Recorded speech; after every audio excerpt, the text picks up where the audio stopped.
la literatura y la ficción es capaz de mostrarnos mucho, pero al mismo tiempo parece que es nula, ¿no? Movimientos, intensidades, velocidades que intentan de alguna u otra forma salir del texto. Hola a todos y bienvenidos nuevamente a un nuevo episodio del podcast de Caracas Crítica. El día de hoy estamos Ernesto Hola, ¿qué tal? y bueno, yo, Jan Di Giuseppe. Antes de empezar queríamos dar algunos anuncios. El primero de ellos es que finalizamos nuestro primer curso en Caracas Crítica. El primer curso era sobre Michel Foucault y Hannah Arendt y la filosofía política. ¿Qué tal, Ernesto? ¿Qué te pareció a ti toda esa dinámica? Bueno, creo que fue una experiencia bastante agradable para los participantes, igual que para nosotros como profesores. Creo que fue muy amena y lo más divertido fue conocer personas muy diferentes a nosotras. De hecho, yo siento que fuimos afortunados, conocimos a personas de Mérida, tuvimos estudiantes de Mérida, de Carabobo e incluso un chico de Chile. Era Y eso argentino, pero se fue a Chile no, al revés, era chileno y al se fue a revés. Argentina a hacer su trabajo. Sí, y eso me pareció muy agradable, conocer personas muy diferentes a uno, de diferentes regiones, pero eso que teníamos en común, pues el interés por la filosofía, por temas de arte, por temas de política, eso fue de verdad una experiencia muy agradable.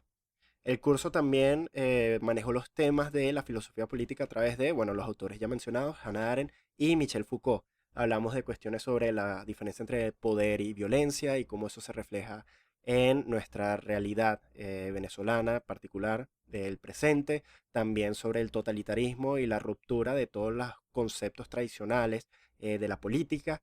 Eso por el lado de Hannah Arendt y por el lado de Michel Foucault hablamos sobre cómo ve y habla Michel Foucault, es decir, cómo son sus bases, cuáles son sus bases epistemológicas, y a su vez hablamos de el poder en Michel Foucault y qué es el hombre, qué es el sujeto para Michel Foucault. Entonces ese fue el primero de los cursos que se realizaron en Caracas Crítica y va a ser el primero de muchos que tenemos la esperanza y ya tenemos algo encaminado para poder realizar nuevos cursos y que a ustedes les lleguen. Gracias también a ese curso pudimos ahora comprar nuevo equipo y en este caso compramos unos nuevos micrófonos que estaremos estrenando en el episodio de hoy con una suerte de poder mejorar el audio en estos episodios del podcast y para cualquier otro contenido audiovisual. También queremos decirles que dentro de poco se vienen cositas. ¿Qué nos puedes hablar de eso, Ernesto? Bueno, yo siento que como proyecto estamos creciendo y este momento de lo que es Caracas Crítica creo que es muy significativo y muy llamativo precisamente porque estamos creando nuevas actividades, nuevos eventos, nuevas, por así decirlo, talleres. Y la verdad es que es un momento en el que o sea, sé que dentro de poco vamos a tener una oferta bastante amplia de actividades diversas que creo que le van a interesar a todas las personas que les gustan las humanidades y la filosofía y este tipo de temáticas. Bien, y sin más preámbulos, vamos entonces a explicar un poco de qué trata el episodio del día de hoy.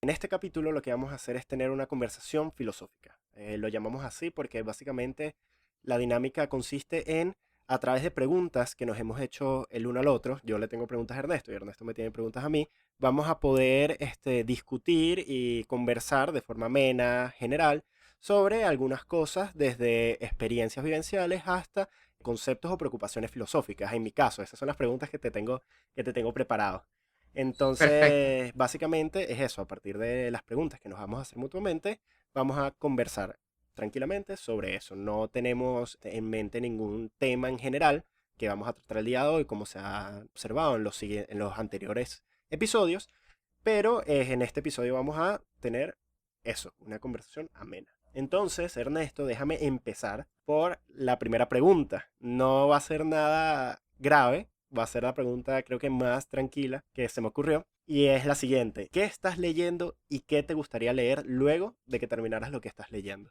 Bueno, yo siento que esa pregunta se veía venir, por algún motivo la había pensado, incluso yo también, como mi primera pregunta, ¿qué estoy leyendo y qué me gustaría leer luego? Bueno, hay dos textos que yo estoy leyendo ahorita de forma muy pausada, también muy lenta, pero que me parecen muy llamativos y muy interesantes. Por un lado, estoy leyendo un libro que se llama Poética de la Interpretación, la obra de arte en la hermenéutica de Hans-Georg Gadamer, que es un libro escrito por Aníbal Rodríguez, que fue un escritor venezolano, un intelectual venezolano, un profesor de filosofía que de hecho murió como en 2016. Entonces, por un lado, estoy leyendo este libro que me gusta mucho. Es algo así como una introducción sea, para el que no conoce de hermenéutica y no conoce de filosofía de Gadamer, para el que no conoce de Gadamer, es una introducción o puede funcionar como una introducción. Pero al mismo tiempo me gusta mucho porque a través de este texto estoy conociendo, o sea, es una mirada diferente a la hermenéutica filosófica.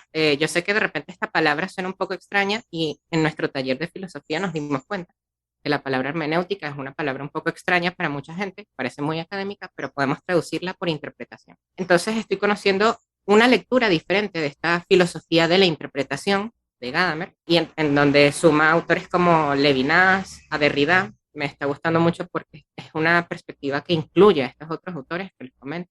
Y por otro lado, la otra lectura que estoy haciendo al mismo tiempo también es de un escritor venezolano. Esto me gusta mucho, o sea, como está, Esta corriente de autores sí, venezolanos. o sea, este paralelismo, mejor dicho, que es un libro de Rafael Castillo Zapata, que es un profesor de la UCAP, de letras, y es un intelectual pues bastante reconocido aquí en Venezuela.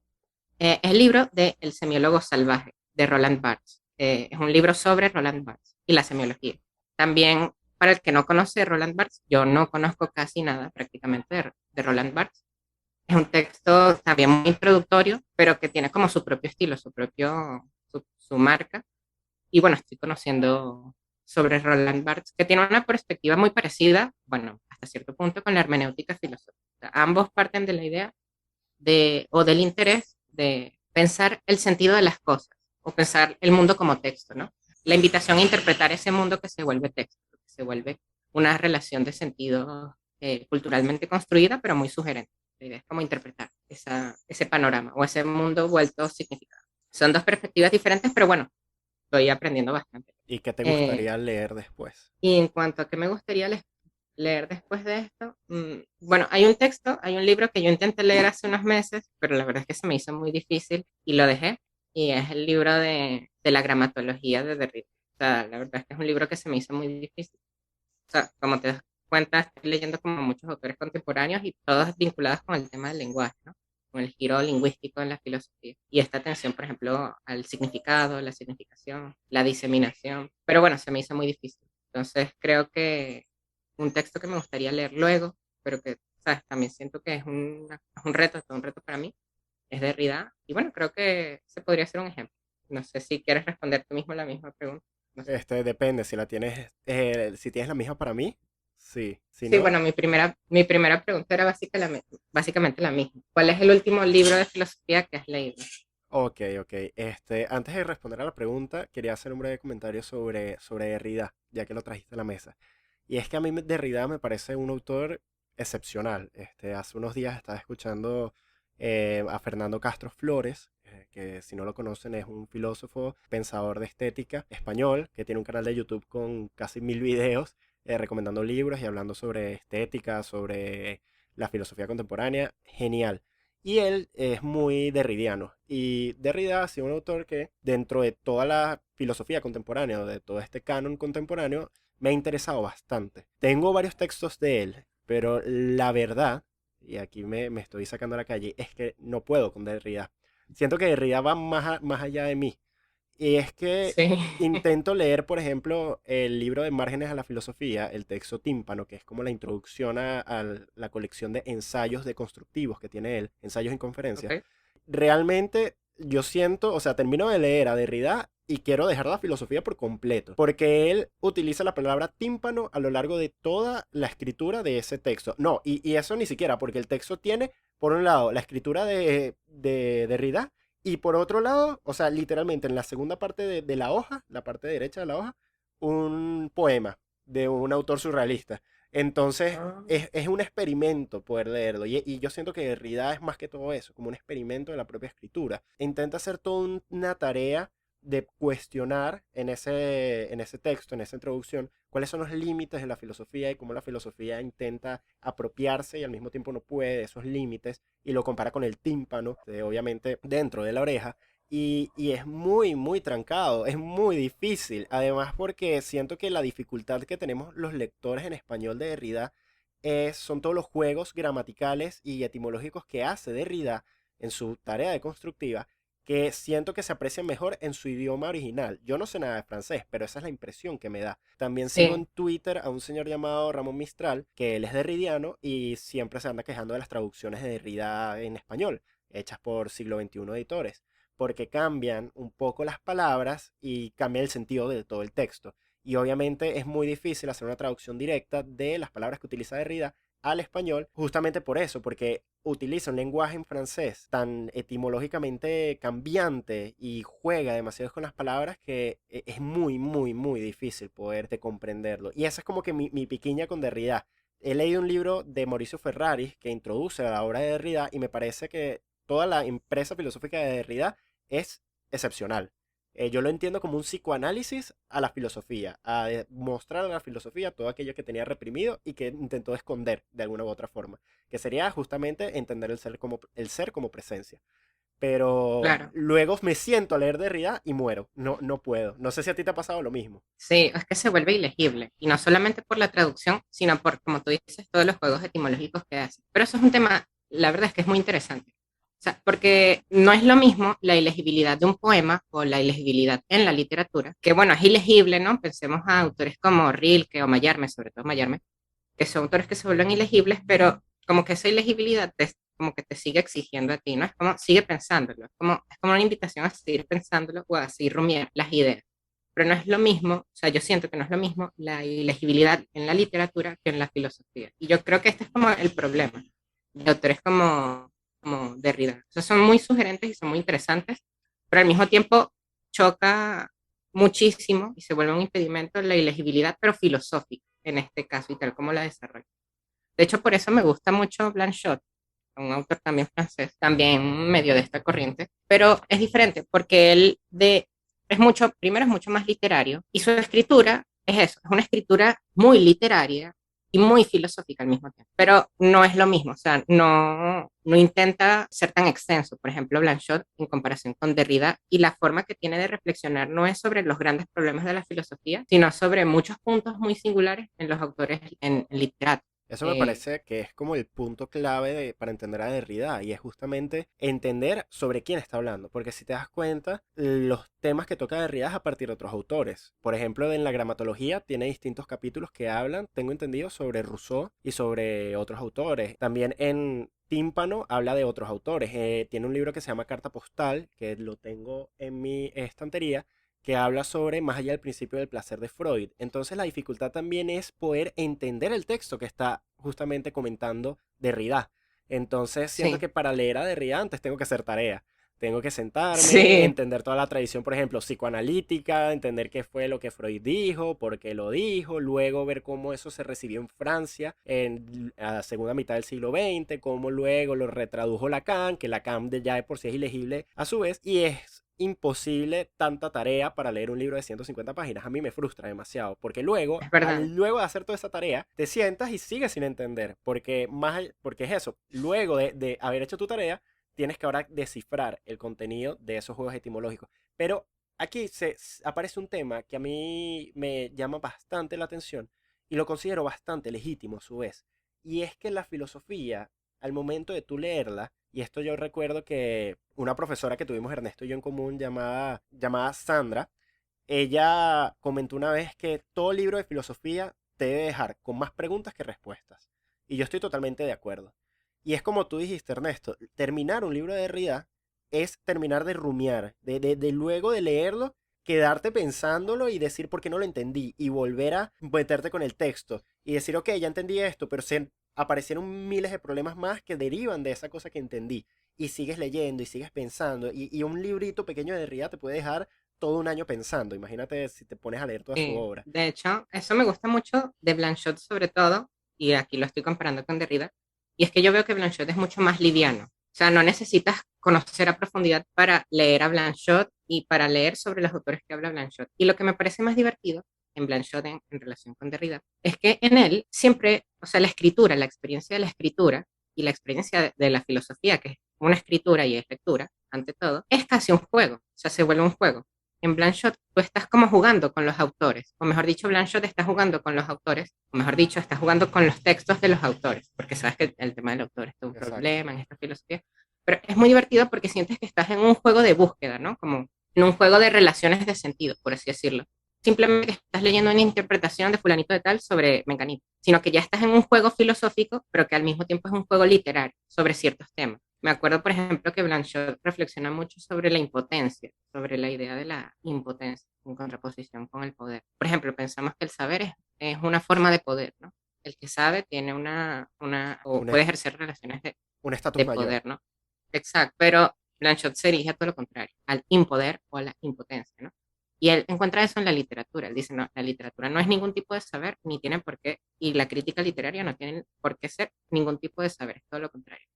Y ahí se pone a reflexionar de unas cosas que no, nunca se habría imaginado. Eso me parece bastante interesante porque, por ejemplo, ajá, siguiendo con la comparación de Derrida, tú ves que Blanchot habla de temas un poco más universales, más generales. Por ejemplo, de su libro Kafka, Kafka, el primero es la literatura y la muerte. Entonces, bueno, una reflexión del el proceso de escritura, de la muerte, cómo se relacionan. Pero con Derrida es como que, por ejemplo, el libro que tiene sobre Freud, es como Freud habla de esto y luego te Ujú. saca como pequeños punticos, pequeñas palabritas que son las que tú dices, ok, aquí está hablando de Derrida. Más allá de comentar algo, aquí lo está hablando. En esta pequeña linecita dijo algo suyo propio. Y yo siento que con Blanchot es distinto. Yo siento que Blanchot siempre habla en primera persona, por así decirlo. Más allá de entender que entendemos que Blanchot tiene toda esta cuestión del pensamiento de la afuera, etcétera. Con Derrida se me hace más difícil eso. O sea, Derrida no abarca, por ejemplo, el problema de la escritura. Él solo se sienta y dice, bueno, la escritura, ta, ta, ta, ta, ta. Sino que agarra un texto, tal vez de Platón, sobre la escritura y empieza a desarrollar ese texto, obviamente a través de su proceso de constructivo, que luego te Ujú. deja perplejo. Y es como que, ok, ¿qué me estás diciendo? Mientras que Blanchot, a pesar de que comenta muchos autores, siempre siento que va más allá del comentario. Yo sé que con Derrida también va más allá del comentario, pero es mucho más difícil poder precisarlo. Esa es mi experiencia Sí, con Derrida. es como un juego mucho más radical el de Derrida y más complejo. Pero bueno, entonces continuando con las preguntas, la que tú me hiciste es que estoy leyendo ahorita, ¿no? Sí. Bueno, ahora mismo estoy leyendo dos libros. Es que, para poner en contexto, yo no puedo leer un solo libro. O sea, si yo leo un solo libro, nunca lo termino, nunca lo leo. Yo necesito estar leyendo varios libros y es porque yo no leo seguido, yo no leo corrido. Yo tengo que leer por pedacitos. Por ejemplo, un Me libro de pasa igual también. ensayos, tengo que leer, por ejemplo, dos ensayos de un libro y luego saltar a otro libro, a otra cosa y luego saltar a otra cosa, porque si no, no puedo. Si no, me quemo el coco. Pero en esos momentos estoy leyendo ahora mismo La parte maldita de George Bataille, que voy a comentar sobre eso en un momento, y estoy leyendo a Paul Auster, estoy terminando su trilogía de Nueva York. Y voy a empezar por Paul Auster. Paul Auster me parece un autor que yo creí que era un autor mainstream, y no es por ser Ujú. pretencioso, aunque lo suene bastante. La cuestión es que Paul Auster me parecía un autor general, un autor que tú dices, bueno, nada, hace literatura porque escribe y ya. Pero luego empecé a leer la trilogía de Nueva York. En la parte de atrás del libro hay una frase que dice que el problema general de estas tres historias contenidas en este libro es el problema del otro, Ujú. del relacionarse con el otro. Y yo como que, bueno, voy a darle un intento. Luego de leer los dos primeros relatos, me di cuenta de que el problema de Oster es mucho más profundo de lo que una simple vista o una simple lectura de entenderlo como novela ya te puede dar. Porque Oster, de forma bastante literaria, plantea problemas muy asertivos. Y lo hace de una forma muy bella también, porque él escribe muy lindo.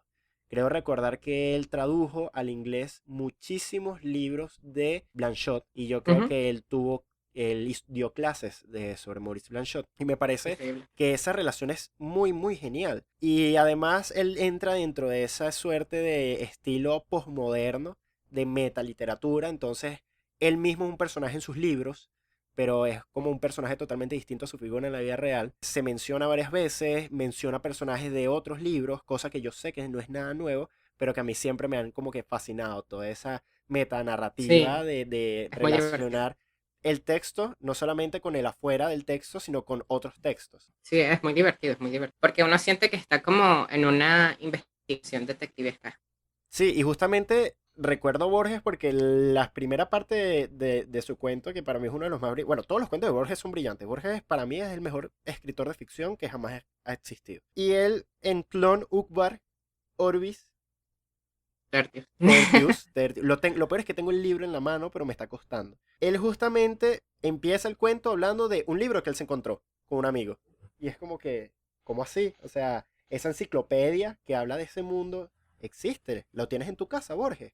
¿Dónde está? Y me parece impresionante, de verdad, toda esa cuestión del metanarrativa, de tener que, eso, como tú dijiste, investigar de forma detectivesca, ok, este personaje aparece en nuestro cuento, pero al mismo tiempo es como un personaje de verdad. De hecho, hay personajes que aparecen entre cuentos, por lo menos en Borges, y es muy divertido. No recuerdo ahorita exactamente el cuento, que creo que eran los teólogos, en donde hay un personaje que aparece ya antes en otro cuento o es mencionado en otro cuento, y cuando tú te vas dando cuenta de esa interconexión entre sus propios cuentos, ese juego que es la literatura, o sea, pero lúcido de que es un juego, es muy divertido, la verdad es que es muy divertido. La toma de conciencia de la literatura en sí misma. O sea, más allá Sí, de relatar algo, es como que, ok, ¿cómo lo relato? Y empieza todo la cuestión filosófica, creo yo, de el proceso de escritura. exacto. Y casi que el world building que se da implícitamente o explícitamente. De hecho, cuando uno lee Harry Potter, uno también tiene más o menos esa experiencia. En Harry Potter aparecen fragmentos de textos, que si el diario del profeta, y te muestran un fragmento del diario del profeta. Y luego de repente Harry Potter va a la biblioteca a buscar un libro sobre la historia del Quidditch. Y ese tipo de referencias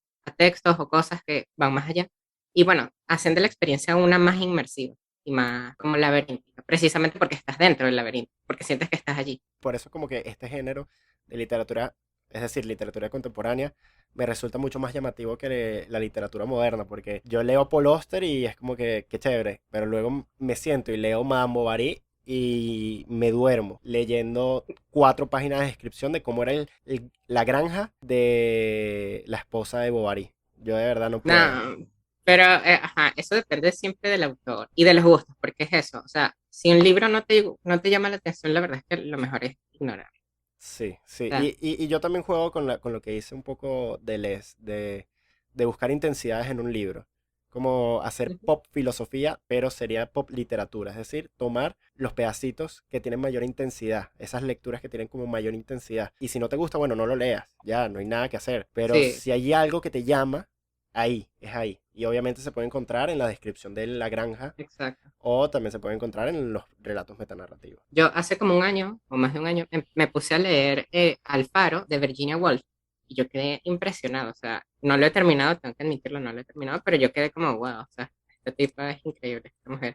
Y se circunscribe en líneas generales dentro del modernismo literario. Exacto, Y con los autores tipo James Joyce, por ejemplo. Y no, o sí, sea, yo a Wolf quiero leer un libro de ella, estoy desesperado por leer un libro de ella. Y bueno, el otro libro que estoy leyendo es La parte maldita de George Bataille, y este quería detener un poco, pero en realidad siento que no mucho, o sea, no es mucho lo que llevo solamente la primera parte. Y de verdad es una lectura que me cuesta no tanto por los conceptos que plantea, sino por todo el pensamiento en general. Normalmente relacionamos a Bataille como un escritor del erotismo, el escritor de la transgresión, un escritor literario, pero luego se pone a escribir un tratado de economía política y es como que, wow, ¿de dónde me lo está sacando?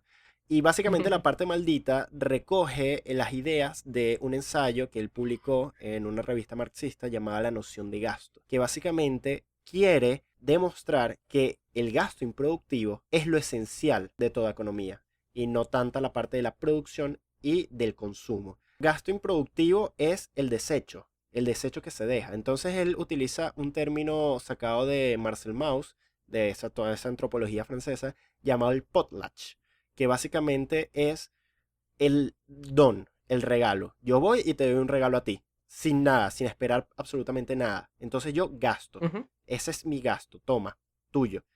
Entonces tú me tienes que devolver el regalo. Y ese gasto puede ir desde regalo, tipo, toma, te doy un teléfono. O puede ir a, toma, te sacrifico 40.000 esclavos, que los tengo por ahí y los voy a matar a todos enfrente tuyo. Este es mi regalo, este es mi don que te estoy dando. Y obviamente ahí se generaba una suerte de conflicto entre esos pueblos nativos. Es como que, ok, tú que me estás regalando más, de alguna forma me estás humillando a mí porque no tengo la capacidad de regalarte lo mismo y tengo que hacer todo lo posible para que mi regalo sea mucho más grande que el que tú me das. Entonces, partiendo de esa idea del gasto, que va más allá ujú. incluso de la quema de esclavos, sino que también va a los sacrificios, a la compra y venta de de artilugios que en realidad no sirven para nada, se genera una noción de gasto que para Bataille es lo constitutivo de toda economía. En la parte maldita lo desarrolla muchísimo más, tomando en cuenta no solamente es el potlatch como algo fundamental, sino la energía vital del globo y cósmica que él dice, porque también él se saca algunas cosas así. Entonces dice que todo ser viviente recibe energía del sol, pero el sol a su vez da energía sin recibir nada a cambio. Es puro exceso, es puro gasto improductivo, es puro Suena gastar. intenso, Y sí. ya. Entonces, todas las sociedades lo que han hecho es, de alguna u otra forma, transformar esa suerte de gasto que es lo principal de la economía. Entonces, o se utilizan sacrificios, se sacrifica, qué sé yo, animales, que no tienen nada de productivo. Es el sacrificio en sí, es el dar, es el gastar en sí. Y Ujú. Bataille argumenta que la mayoría de los problemas del capitalismo no son tanto la explotación, sino el invertir los valores de la economía, quedándose solamente en los principios de escasez individuales y no basándose en una economía general propuesta por Bataille, que es sobre el gasto. Entonces, lo que Bataille quiere proponer es que las guerras y todas estas cosas, lo que quieren, lo que son en verdad, son formas de que esa energía excedente salga. Lo que a mí no me gusta de este texto es que luego Bataille hace una suerte de filosofía de la historia a través de esa nueva forma de ver la economía. Y obviamente rescatando una primera naturaleza de la economía que se ha distorsionado y tal. Y a mí de verdad, luego de leer a Foucault, es como que no puedo con más filosofías de la historia, no puedo con más formas universales de entender la realidad que se aplica a toda la historia y esta es la verdad. O sea, a mí ya no, yo no puedo. Sí, sí, o sea, pasa mucho que cuando lees a un autor de repente cae en esta idea de revalorar un concepto que se ha perdido o que se ha distorsionado de alguna forma, una naturaleza humana que se ha distorsionado, y eso a veces fastidia un poco. Fastidia, bueno, también de repente por las lecturas que tenemos y porque, no sé, a veces creo que, o sea, mitificamos muchos temas, o sea, los volvemos como un mito. Justamente estaba leyendo el libro El semiólogo salvaje y uno de los puntos en los que cae Barthes es esta idea de que volvemos naturalizamos cosas que no son nada naturales. Por ejemplo, el tema muy contemporáneo de lo que debe ser un hombre, lo que debe ser una mujer, lo femenino, lo masculino, todo eso. Como el signo, ¿no? Lo que significa ser, por ejemplo, hombre, lo que significa ser un adulto o lo que significa ser X cosas, las naturalizamos, pero no tienen por qué ser así. Realmente no son naturales, sino que son eso, a cierto punto son constructos. Entonces, a veces creo que hay filosofías o hay autores que en ciertos casos caen un poco en esa lógica de la naturalización de ciertas ideas como primarias o más auténticas. Y bueno, no siempre funciona. Sobre todo yo recuerdo uno de Bien. los mitos fundamentales, que es el mito del buen salvaje. Y es todo el tema romántico de, ok, tenemos un salvaje que es bueno y que la sociedad lo está destruyendo. Y eso es un ejemplo que aparece desde Rousseau y luego aparece en Wagner y es todo el pensamiento romántico de nos están quitando lo bueno. Sí, o la izquierda, algunos movimientos de izquierda contemporáneas que caen en esa lógica, ¿no? Bueno, como somos buenos o tenemos una cierta naturaleza humana que está configurada de tales formas, pero vivimos bajo formas de presión que nos deshumanizan. Ok, ese tipo de reflexiones pueden ser muy interesantes, pero también uno tiene que estar atento de ese tipo de trampas, por así decirlo, en las que uno puede caer indirectamente. Vamos a pasar a la siguiente pregunta. ¿Cómo fue tu Ok. encuentro con Gadamer y con Blanchot? Los dos de alguna forma están vinculados a lo que fue mi tesis de licenciatura en estudios liberales, porque yo escogí el tema de la tragedia griega con mi profesora, con mi tutora, que era una profesora de filosofía clásica y que precisamente en esos momentos estaba ella haciendo unas investigaciones sobre la tragedia griega y me propuso el tema, ¿no? Me dijo, oye, si quieres podemos trabajar sobre la tragedia griega y a mí me encantó el tema, o sea, a mí me pareció increíble. Y a mí particularmente siempre me ha interesado la relación entre literatura y filosofía. Entonces, la verdad es que escogí el tema, me pareció increíble. Y dije, bueno, ok, ya escogí el tema, ahora quiero buscar o tratar de ser lo más original posible, buscar el tema más singular posible a partir del tópico general de la tragedia griega. Abordar las tragedias griegas desde qué enfoque, qué tragedias, etc. Durante mi investigación terminé descubriendo a Gadamer, ¿no? O sea, hablando con otros profesores y con otras personas, me recomendaban a Gadamer, porque un tema que me interesó siempre fue este tipo de verdad o esta idea de que puede existir una forma de verdad en la literatura, ¿no? Un contenido de verdad, dirá Walter Benjamin. En Gadamer también pues hay algo así como un contenido de verdad o un tipo de verdad que se descubre en la experiencia del arte, que es la experiencia del encuentro, de encontrarse con o de vivir algo, ¿no? Y así fue como empecé a descubrir a Gadamer. La verdad es que fue el autor principal desde el punto de vista teórico de mi tesis de licenciatura y me gustó mucho, precisamente por eso, porque es un filósofo que se aproxima a la literatura, pero no desde arriba, ¿no? Como para decir, esto es la literatura, ¿no? O para decir, este es el tipo de verdad que puedo descubrir a partir de la literatura, ¿no? Por el contrario, es como una acción a los textos. La filosofía de Gadamer es una atención a la posibilidad vicente del texto, de la obra literaria, ¿no? Entonces, esa atención a la diferencia del texto literario, creo que me gustó mucho y bueno, así fue como conocí a Gadamer. Y de hecho, también investigando otros temas relacionados con mi tesis, etcétera, leyendo otras cosas, terminé descubriendo a Maurice Blanchot. De hecho, porque mi tutora de tesis me lo recomendó, me dijo, oye, mira, Maurice Blanchot es un autor francés, es muy raro, tal, y tiene unos escritos sobre el silencio. A partir de eso yo empecé a investigarlo. Y al final él no me sirvió mucho para mi tesis, pero la verdad es que descubrí a un autor muy raro, o sea, de verdad, Blanchot es un autor que no se estudia propiamente, por ejemplo, en las universidades, en las facultades de filosofía, es un autor como muy marginal y muy raro y difícil de encontrar. Y bueno, precisamente encontrarme con algo tan raro como él y la forma que tiene de escribir, de reflexionar sobre la literatura, la verdad es que me enganchó. Creo que esa fue mi experiencia y mi descubrimiento de estos autores, ¿no? Yo Vinculados un recuerdo poco. estar Ujú. en la biblioteca de la universidad y verte sentado frustrado leyendo un libro. Te pregunto, mira, ¿qué estás leyendo? Y tú me dices, estoy leyendo un autor que se llama Maurice Blanchot, demasiado posmoderno. Y es como un poquito raro y es muy extraño y es muy difícil porque habla de muchas cosas, pero a través de la literatura y complicado. Sí, sí. Sí, yo he tenido una relación de amor-odio con Blanchot siempre y con otros autores, sí. O sea, porque precisamente son autores que llegan a ser muy difíciles, muy herméticos, pero de nuevo aquí la resistencia al texto también es una invitación a seguir leyéndolo y a seguir interpretando y a seguir tratando como de escudriñar los elementos que están allí. O sea, y eso me parece muy divertido, como aproximarse de esa forma. O sea, para mí, de verdad fue un reto impresionante, también fue algo muy agradable, o sea, de verdad es uno de mis autores favoritos en la actualidad. Blanchot y Gadamer son de mis autores favoritos y bueno, sí que es muy difícil, pero es algo gratificante y eso siempre pasa. Bueno, mi pregunta es algo parecida, pero diferente, la verdad.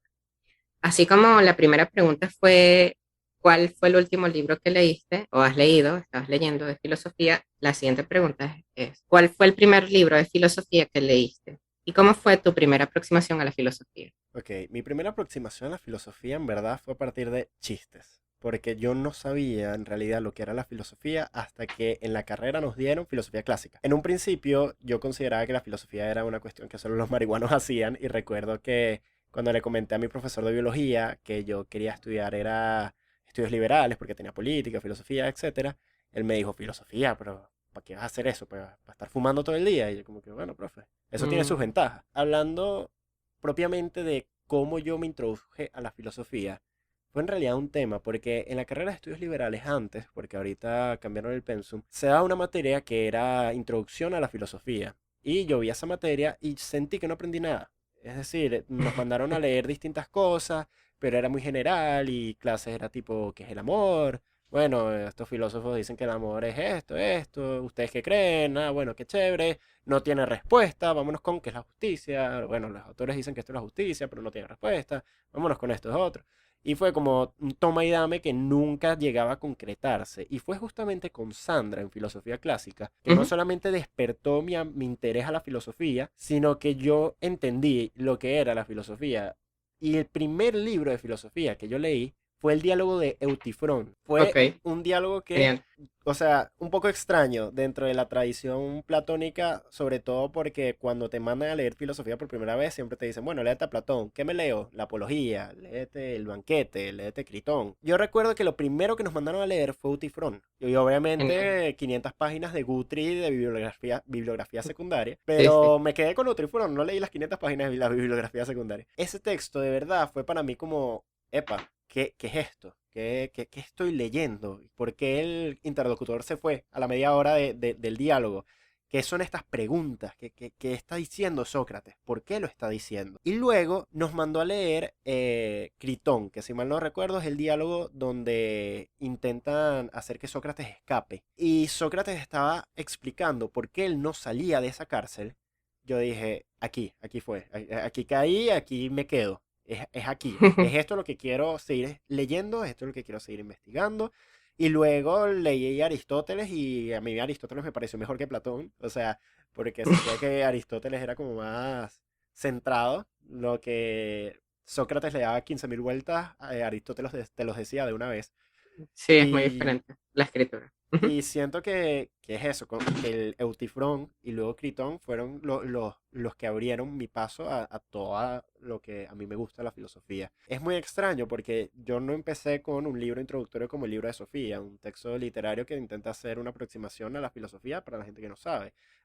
Y tampoco empecé con el enjuiciamiento de Sócrates, tampoco empecé con el banquete, sino esos dos textos, siendo el primero el más extraño, porque por lo general no se comienza por ahí. Ese fue el primer libro que yo dije, wow, esto llamado filosofía es increíble, porque me hacía Sí. preguntas que no me había hecho antes y o sea, sentí que todo cambió, todo, todo, Y, todo cambió. y yo siento que uno cuando descubre la filosofía y le interesa mucho, uno siente o descubre como un entusiasmo por esos temas. O sea, es como que no sabía que me gustaba esto de esta forma y poco a poco vas leyendo más y te vas interesando más por otras cosas y por otros autores. Eso creo que es muy chévere. O sea, a mí me pasó mucho también cuando empecé a descubrir la filosofía. A mí también, yo siento que me entró como un entusiasmo por algo que ni sabía que existía. Yo era como, yo lo descubrí un poco en el colegio, estando en bachillerato, en los últimos años de bachillerato, y yo ni sabía ni entendía bien qué era la filosofía, pero una vez empecé a descubrir un poco más, me puse a ver videos de YouTube, que había un programa que se llama Filosofía Aquí y Ahora, y yo, esas fueron mis primeras clases de filosofía, o sea, eran videos de YouTube y yo anotando lo que el tipo decía, o sea, era yo realmente interesado por un tema y antes a mí eso no me había pasado en ninguna materia y ni con ningún tema. Era un poco indiferente por muchos temas, por muchas materias, la verdad, pero ese interés, la verdad, fue como el primer tema, la primera materia que por mi cuenta descubrí, bueno, a través de modelos de Naciones Unidas, a través de muchas experiencias, pero bueno, que fue como que despertó por primera vez el entusiasmo de leer y de estudiar. Y yo creo que esto es increíble en la filosofía porque sigue justamente la línea filosófica del asombro. Los primeros filósofos empezaban a través del asombro. Veían algo que no Sí, entendían, se asombraban y les generaba dentro de sí un entusiasmo para decir qué es esto que estoy viendo, qué es esto que me está asombrando. Y es exacto. algo que, como bien dijo el profesor Da Silva de la UCAP, es algo que se ha perdido. Es algo que si un texto te asombra o si un texto te deja como, ¿qué es esto? Bueno, no es tan riguroso. Tipo, perdió rigurosidad, perdió validez. Sin embargo, los textos Claro. de Platón son asombrosos. Son textos que tú lees y tú dices, wow, ¿qué es esto que estoy leyendo? Y esto no Sí, pasa, pero pasa de forma negativa, mejor dicho, con, por ejemplo, Derrida. Es como que, wow, ¿qué estoy leyendo? ¿Qué es esto? No lo voy a sí, leer. Pero con Platón, sí. al ser un diálogo, una conversación de temas que todo el mundo tiene, como diría Heidegger, precomprendidos, Ujú. estos temas que te los plantean de esta nueva forma te deja sorprendido. Y obviamente tú terminas siempre como Butifrón, que se va, que camina y dice, no, ¿qué es esto que me estás diciendo? ¿Cómo que el Sí, concepto y que se yo tengo va. de piedad no es el que yo durante 50 años manejaba? Qué desgraciado eres, Sócrates, ojalá te maten y se va. Exacto. Y eso pasa mucho en la escuela. O sea, en la escuela y también en la universidad te dan una serie de conocimientos, pero para formarte. O sea, la lógica al final es formarte y ya, ¿no? Es como, bueno, tú como graduado de bachiller tienes que tener estos conocimientos en el área de matemáticas, historia y tal, pero ese elemento realmente reflexivo y cuestionador, por ejemplo, que tiene la filosofía, no necesariamente te lo dan de ninguna forma en el colegio, o sea, es simplemente un conocimiento que tienes que tener y ya. Y eso, yo siento, eso me molesta mucho como los programas educativos, también en Venezuela, e incluso en la universidad. Estudiamos para formarnos, pero nos formamos simplemente para tener un trabajo. O sea, al final buscamos esa estabilidad. Es esa Sí. lógica Ajá. capitalista que de verdad a mí me molesta. Y aquí utilizando el Sí. capitalismo de forma laxa, porque básicamente, y te doy mi experiencia como profesor de educación media general, no voy a decir el colegio porque todavía estoy contratado ahí. El, Ok. el tema es que no hay espacio para la reflexión y no hay interés tampoco para la reflexión. Es eso, Que eso también es difícil. Sí. no hay espacio para el asombro. Tú tienes, como bien dices, que tener un contenido base para luego graduarte el bachillerato, hacer un trabajo mínimo o graduarte en la universidad y hacer un trabajo un poco más complicado a través de las competencias que tú vas obteniendo. Sin embargo, Ujú. nunca hay un momento que te sientes y sin pensar en notas, sin pensar en tu futuro, sin pensar en nada, te asombres.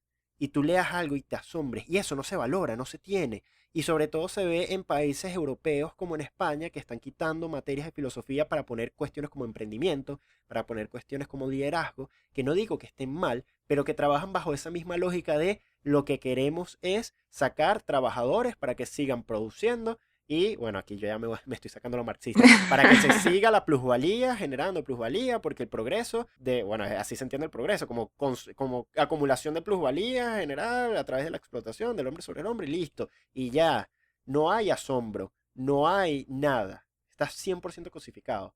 No Es hay verdad, espacio para que tú puedas desarrollar algo. Y eso lo ves en la universidad. En la universidad no a un grado mayor, porque en la universidad te brinda herramientas para la investigación. Sin embargo, no son sí, muchos los que siguen ese camino investigativo, que no siento que sea un imperativo seguir, sin embargo, sí siento que es fundamental, porque es parte de la experiencia del pensar, la potencia del pensar. Porque sí. más allá de sacar 20, tú tienes que generar un conocimiento que, bueno, a través, por ejemplo, la Universidad Metropolitana, a través de los seminarios, se está intentando hacer. Sin embargo, cae en lo mismo. Ok, sacaste 20 en el seminario, te olvidas, ya. Y es como que no, porque esas ideas no se siguen rumiando, porque esas ideas mueren luego de que se vuelven números, se vuelven cuantificables, algo que es 100% cualitativo. Me molesta mucho y más allá de un Sí. problema del país, es un problema general. Y es eso, yo considero Es un que ya... problema casi que cultural, y- porque, o sea, yo siento que es cultural, porque al final, por ejemplo, cuando eres un buen estudiante, tienen esta, o sea, te influyen o te, o sea, la connotación está en que si eres un estudiante brillante o eres una persona que tiene ciertas competencias, puede ser un ingeniero, ¿no? O puede ser un médico, o puede ser tal cosa, ¿no? O sea, siempre hay una orientación laboral en tu excelencia, ¿no? Si eres excelente, puedes ser o puedes ser, o sea, eres un candidato posible para este tipo de trabajos, ¿no? Y ahí no hay ningún tipo de reflexión, o sea, de qué sirve ser excelente o para qué uno quiere ser excelente, ¿no? O sea, las preguntas que están de fondo, ¿no? Y Eh, y, básicamente y, caen dentro de la lógica de yo quiero ser excelente para que me den el mejor trabajo. Y en el trabajo ya nada. Y he visto gente que de verdad se esfuerza por sacar una buena licenciatura, bueno, en estudios liberales, por ejemplo. Y sin querer criticar el trabajo de nadie, porque el trabajo siempre es válido, independientemente de cómo está constituido. Si tú quieres trabajar en lo que tú quieras, tienes la libertad de hacerlo. Pero lo que me molesta sobre todo es el tema de que tú te esfuerzas por generar conocimiento y, por ejemplo, sacas un conocimiento filosófico increíble durante toda tu carrera y luego terminas trabajando como community manager. Y es como que, claro, eso es cónchale, difícil. qué fuerte eso. Y aquí me voy a sacar un hot take que seguramente no a muchos les va a gustar. Y obviamente no pretendo profundizarlo porque ya estamos conversando. Y es que no hay forma de escapar del capitalismo en ese sentido. Porque estés aquí, estés en la India, estés en China, lo que quieres hacer es generar dinero para poder vivir. Básicamente esa tarea del trabajo lo que te va a llevar es a dejar a un lado toda la potencia del pensar. Y no digo que lo que tengamos que hacer son flojos, que no trabajemos y tengamos todas las horas de ocio, porque tampoco es así. Pero sí como que valorar muchísimo más esa cuestión del pensar, del pensamiento, que no se genera, que no se ejercita. Claro, y es que, fíjate, o sea, yo siento que en líneas generales en la contemporaneidad el trabajo nunca tiene por qué ser productivo o creativo. O sea, afortunadamente hay algunos trabajos productivos y creativos y excelentes las personas que pueden tener esos trabajos, ¿no? Pero muchas veces, y sobre todo en el mundo contemporáneo, el trabajo tiene como un componente demasiado subyugante, ¿no? Trabajas tantas horas, 5 días a la semana, 6 días de la semana. Solamente tienes espacio para ti mismo, solamente tienes espacio para la recreación o para la reflexión filosófica en los márgenes del mundo laboral. Y ni siquiera, porque precisamente el mundo laboral parece que se excede, ¿no? O sea,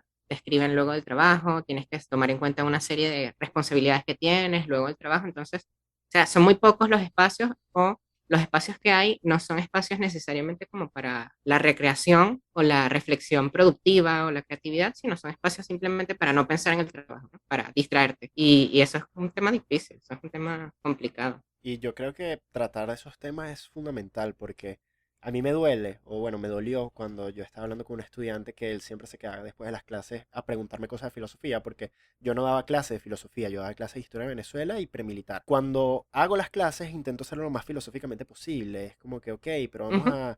vamos a abstraer un poco. Un estudiante siempre se quedaba luego de las clases a preguntarme sobre cosas de filosofía, es bastante interesado en la filosofía. Y cuando yo le pregunto, mira, ¿tú qué quieres estudiar? Él me dice, nada, ingeniería de sistemas, porque eso es lo que me da trabajo. Y es como que, O ese. ¿por qué? ¿Por qué? ¿Por qué lo dejas hasta ahí? ¿Por qué no vas más allá? ¿Por qué te quedas? Y obviamente hay que trabajar, pero, cónchale, no lo dejes morir. No dejes morir tu Exacto. potencia del pensamiento. Sí, pero ahí hay otro tema de fondo y es que al final, por ejemplo, la reflexión filosófica o la creatividad en ciertas actividades es algo también muy personal. O sea, nadie puede asombrarse por ti, ¿no? O sea, eres tú el que puedes estar abierto en algún punto de tu vida, en algún momento, a ese tipo de temáticas, pero es algo como muy íntimo, ¿no? Al final uno va recorriendo como sus propios caminos y nadie puede hacer eso por ti, ¿no? O sea, esa es otra como dimensión, que eres tú descubriendo una serie de tópicos precisamente porque ya de alguna forma estás abierto o por lo menos aceptas o te interesas más y decides cómo buscarlos, ¿no? Empiezas a leer por aquí, empiezas a leer por allá, empiezas a informarte un poquito más y así. Yo recuerdo de hecho que también conocí una chica muy inteligente que leía, hablábamos de ciertos temas de literatura y tal, y siempre me decía que no, que ella quería estudiar ingeniería. Pero bueno, al final es su decisión, al final tampoco uno no puede ir más allá de eso. Exacto, y no estamos en contra de los ingenieros, ni de los programadores, ni de nada de esto, pero es eso, es como que, y tampoco estamos diciendo que todo el mundo debería ser filósofo, sino como que la filosofía hoy en día no se toma en cuenta porque está atrapada entre una lógica general que excluye todo tipo de reflexión productiva. Bueno, Ernesto, te voy a hacer la siguiente pregunta, la tercera. Esta pregunta es heavy y es la Ok, una siguiente. pregunta.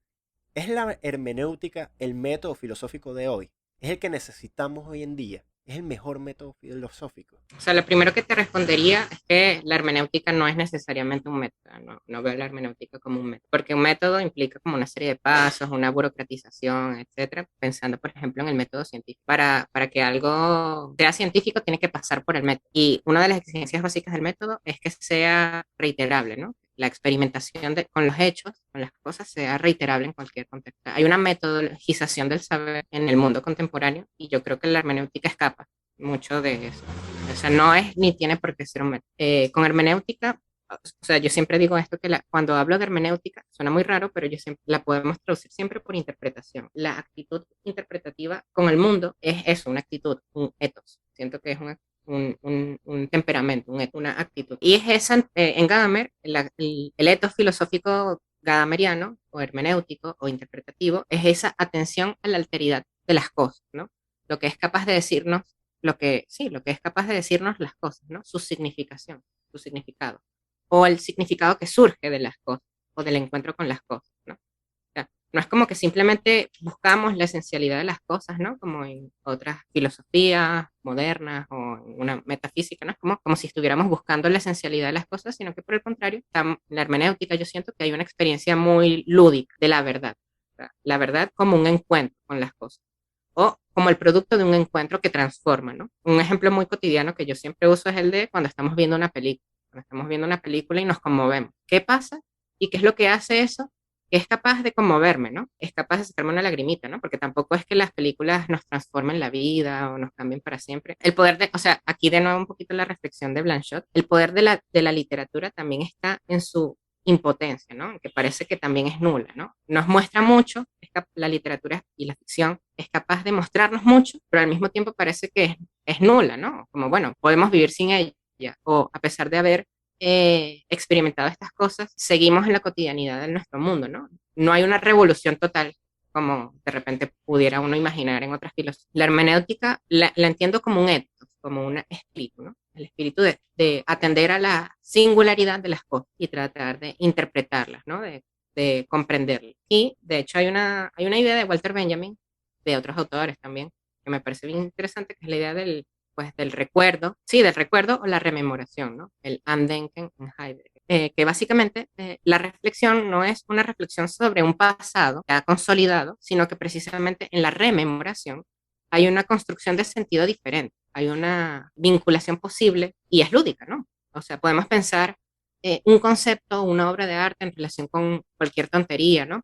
De hecho, estábamos pensando en una de nuestras conversaciones, la comunidad política en los Minions. O sea, ese era un ejemplo que a mí se me ocurrió y me dio mucha risa. Y luego tú dijiste, no, pero tiene sentido. O sea, los Minions son una comunidad de muñequitos, ¿no? Los Minions, pero que o sea, siguen al malo, ¿no? Es una comunidad del mal. Y ahí empezamos y fue como muy chistoso ese momento, ¿no? Como de algo tan tonto, como aparentemente tonto y simple o vacuo como una película para niños, puede también descubrirnos ciertas cosas, ¿no? Entonces yo siento la hermenéutica como un juego, como una actitud, como un ethos que está pues siempre vinculando, que tiene esa posibilidad de atender a las cosas para vincularlas con otras. Entonces no pienso que es un método, sino más bien como un ethos que podemos tener alguno. Y bueno, que o sea, se puede jugar a la interpretación de muchas formas. O sea, así es como yo lo veo. Bueno, mi última pregunta creo que me parece muy divertida, me gusta mucho a mí personalmente, y es que en la filosofía y en la en los textos así filosóficos canon, siempre hay autores que han escrito textos que siempre se titulan de la misma forma. ¿Qué es la filosofía, no? Heidegger tiene un libro de qué es la filosofía, Deleuze, Gasset, etcétera. Tienen siempre un texto de qué es la filosofía. Y siempre, esa es una pregunta muy interesante, ¿qué es la filosofía? Pero no quisiera hacerte esa pregunta. Menos mal. Sí, sí. Mi pregunta básicamente es un poco diferente. ¿Cómo tú te aproximas a la filosofía y a los temas que tú consideras filosóficos? ¿Cómo tú piensas que te aproximas a la filosofía o a los temas que tú consideras filosóficos? ¿Y cuáles son esos autores o conceptos que tú sientes que configuran esa aproximación a los temas? Considero que voy a empezar al revés. Voy a empezar diciendo qué autores me condicionan, por así decirlo, mi aproximación a los textos filosóficos. Y es que en verdad siento que mi aproximación a los textos no son de una forma muy metódica, no es que me siento a buscar algo del texto, es como que me siento, intento ver todo lo que el texto puede decir, todo lo que él me quiere decir. Pero luego de leer a Deleuze y Guattari, y sobre todo a Deleuze, esa concepción cambió. Porque ahora veo la filosofía como esa creación de conceptos y el proceso de intensidades. Entonces, mi relación con la filosofía ahora mismo es una relación de intensidades. Al aproximarme a un texto, lo que intento ver cuáles son las intensidades o cuáles son los conceptos que quedan marcados, que pueden ser utilizados, que pueden ser modificados, que pueden ser creados o recreados para lo nuevo, lo siempre nuevo. Deleuze básicamente condicionó esta lectura para mí, porque bien dijo que un concepto puede existir para generar o crear la corte de la razón o para romper una ventana. Entonces, ¿cómo se utilizan los textos? ¿Cómo se utiliza el concepto que estos filósofos acaban de proponer? Entonces, por ejemplo, ahorita estoy leyendo la noción de gasto y el conceptos como el sacrificio, conceptos como el gasto improductivo, que son como que algunos que aparecen allí, poseen mucha carga intensa que cuando yo lo leo siento que resuenan. Y es esa resonancia la que voy moviendo, movilizando, reterritorializando, primero desterritorializando, es decir, sacándolo para luego reterritorializarlo en nuevos contextos, nuevas formas de pensar, nuevas formas de experimentar la vida. Mi aproximación es siempre buscando intensidades, intensidades que pueden aparecer en un personaje conceptual, en la filosofía, por ejemplo en Sócrates, o pueden aparecer en personajes literarios como por ejemplo, qué sé yo, Harry Potter. Movimientos, intensidades, velocidades que intentan de alguna u otra forma salir del texto. No digo que eso sea general o universal, sino que cada quien tiene una experiencia con esas intensidades de forma distinta. Por eso una persona tiene unos gustos que otra no tiene. Sin embargo, cuando yo leo un texto siempre es a partir de intensidades. ¿Cuáles son las intensidades que se mueven en ese texto? ¿Cuáles son los devenires que aparecen allí? Por ejemplo, Entiendo. el devenir detective que hace el primer personaje del cuento, del relato de Paul Auster. O los distintos pasos o procesos burocratizados de Kafka que son siempre rizomáticos. Todas esas cuestiones que se van apareciendo en forma de intensidades que luego te quedas pensando, porque tú puedes leer un libro de 1000 páginas de filosofía, pero hay dos o tres cosas que siempre van a resaltar, que van a ir más allá. Como Claro. diría Deleuze, la tarea es llegar al filósofo por atrás y embarazarlo de un hijo que él reconozca como suyo, pero al mismo tiempo reconozca como una monstruosidad, porque si no, todo sería más de lo mismo. Sería la misma interpretación, sería el mismo uso, sería el mismo concepto. Sin embargo, siempre debe, o considero yo que dentro de esa potencia del pensamiento, un ejercicio para traer lo nuevo, para traer algo distinto, un nuevo concepto que se relacione con nuevas cosas y nuevas maneras de pensar.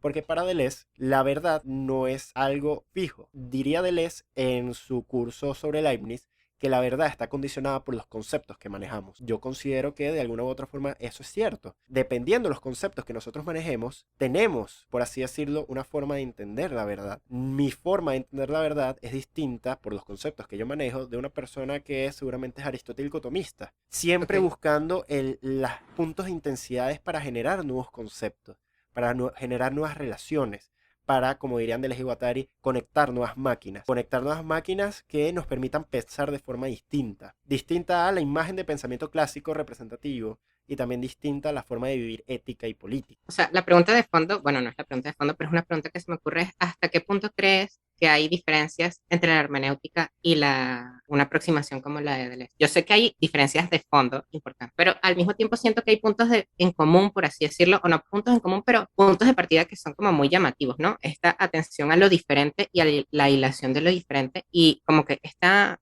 como diría un poco Nietzsche, esta aproximación irónica, ¿no? A las cosas. O sea, eso es lo que yo encuentro un poco en estas aproximaciones. Este pensar irónicamente las cosas, no desde la seriedad de la esencia, del descubrimiento esencial, eterno, ¿no? De las cosas, sino más bien del juego lúdico con las cosas, ¿no?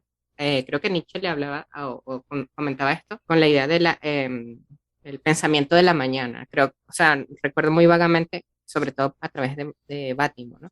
Que habla del pensamiento de la mañana o del mediodía, algo así, que es este vagabundeo. O sea, habla del vagabundeo, o sea, el filósofo como un vagabundo que recorre, ¿no? Que no tiene hogar, que no tiene un lugar asidero, sino que está siempre recorriendo canales o lugares diferentes. Me recuerda un poco a la visión nómada de Deleuze, cosa que todavía no lo domino completamente. Y bueno, vagabundo soy, filósofo, bueno, eso no. La cuestión es Sí, exacto. que yo lo primero que veo, y esto ya es como una actitud personal, que me alinea con Deleuze, y es que Deleuze dice en una entrevista que no hay nada que interpretar. No hay nada que interpretar. Es tomar, mover, reconfigurar, reconectar máquinas. No nos preguntamos el sentido de las cosas, sino nos preguntamos cómo funciona la cosa. Ok, porque esta máquina está conectada a esta. No nos preguntamos el sentido de la máquina, o cuál es su propósito, etcétera, sino cómo funciona, ser mecánicos en ese sentido. Básicamente partiendo de no hay nada que interpretar, es a partir de puras intensidades. No es que vamos a agarrar un texto de Kafka y vamos a interpretar el sentido del texto. Es básicamente, tenemos el texto de Kafka y mira esta máquina que aparece. Ok, esta máquina la puedo conectar con esta otra y con esta otra y genera una nueva serie de máquinas que generan nuevos conceptos, nuevas intensidades, nuevas formas de aproximarse y nuevas vivencias. Siempre también a partir de la inmanencia, cosa que es muy complicado poder decirlo en estos pocos minutos, pero siempre desde un sentido inmanente, nunca desde la trascendencia, nunca desde algo que está fuera, por ejemplo, en el sentido filosófico, nunca desde una esencia que está fuera, nunca desde una idea platónica, sino siempre desde la inmanencia, siempre desde dentro. Y por eso Deleuze era tan fanático de Spinoza, porque toda la filosofía de Spinoza es una inmanencia perfecta. Entonces sí hay puntos de encuentro y sí hay formas en donde se puede entrever una suerte de hermenéutica o aproximación, por así decirlo, fenomenológica para reducirlo un poco más hacia distintas cosas. Sin embargo, parte también de lo mismo. Podemos tomar a Deleuze para hacer hermenéutica y podemos tomar la hermenéutica y transformarlo en algo totalmente distinto para seguir con los caminos de Deleuze. Es como desconectar y conectar, enchufar, desenchufar. Esta maquinita pone esto, bueno, vamos a juntarlo con esta otra maquinita y mira, hizo una maquinita nueva. Entonces así, el trabajo del filósofo como mecánico martillazo. Es como que, bueno, tengo este martillo, Claro, vamos a ver primero sí. cómo la máquina funciona y luego ver cómo hacer otras máquinas. De hecho, hay una idea, Hannah Arendt rescata de Benjamin y ella dice, o sea, ella interpreta a Benjamin como un buscador de perlas, ¿no? Usa esta alegoría o esta figura literaria el pescador de perlas, ¿no? Que las busca del fondo del mar, ¿no? Habla de Benjamin y habla de la tradición filosófica un poco con esta idea de la rememoración, ¿no? O sea, no rememoramos para buscar esencialidades, ¿no? O un concepto que antes existía y que degeneró en la historia de la filosofía o que se oculta en la historia de la filosofía y con el surgimiento del capitalismo, de Occidente, etcétera, sino que el punto es más bien buscar elementos del pasado, no por el valor que tienen en sí mismos, sino por la novedad que puede llegar a transfigurarse recogiéndolos, ¿no? Es como la novedad que puede surgir de este juego de hilación de sentidos, en este caso, bueno, yo hablo en estos términos, ¿no? Como y yo siento que es como es un juego de componer y recomponer también. O sea, yo pienso en estos sentidos, entonces como, wow. Eso me recordó una cita un pasaje de Deleuze comentando a Foucault y justamente trae a Nietzsche. Y voy a tomarme la molestia y les pido perdón por tomarme esta molestia de comentarla, y es que Deleuze dice, pensar el pasado contra el presente, resistir al presente, no para un retorno, sino en favor de eso, espero, de un futuro. Es decir, convirtiendo el pasado en algo activo y presente afuera, para que por fin surja algo nuevo, para que pensar siempre se produzca en el pensamiento. El pensamiento piensa su propia historia, el pasado, pero para librarse de lo que piensa, el presente, y poder finalmente pensar de otra forma, el futuro. Bueno, entonces eso sería todo. Muchísimas gracias por quedarse hasta acá, escuchar toda esta conversación. Les recuerdo que nos pueden seguir en nuestras redes sociales, en Instagram, Twitter y en TikTok, donde gracias a este nuevo equipamiento que pudimos comprar, vamos a generar nuevo contenido que esperemos que sea de su agrado. Siempre pendiente en redes sociales para cualquier anuncio sobre la publicación de un nuevo episodio del podcast, de un nuevo contenido audiovisual, de un nuevo curso, cosas que se vienen próximamente, o de la publicación de un nuevo artículo. Así que, sin nada más que decir, les decimos que visiten nuestra página web para que conozcan un poco más de este proyecto y que puedan revisar algunos de los artículos publicados. Muchísimas gracias.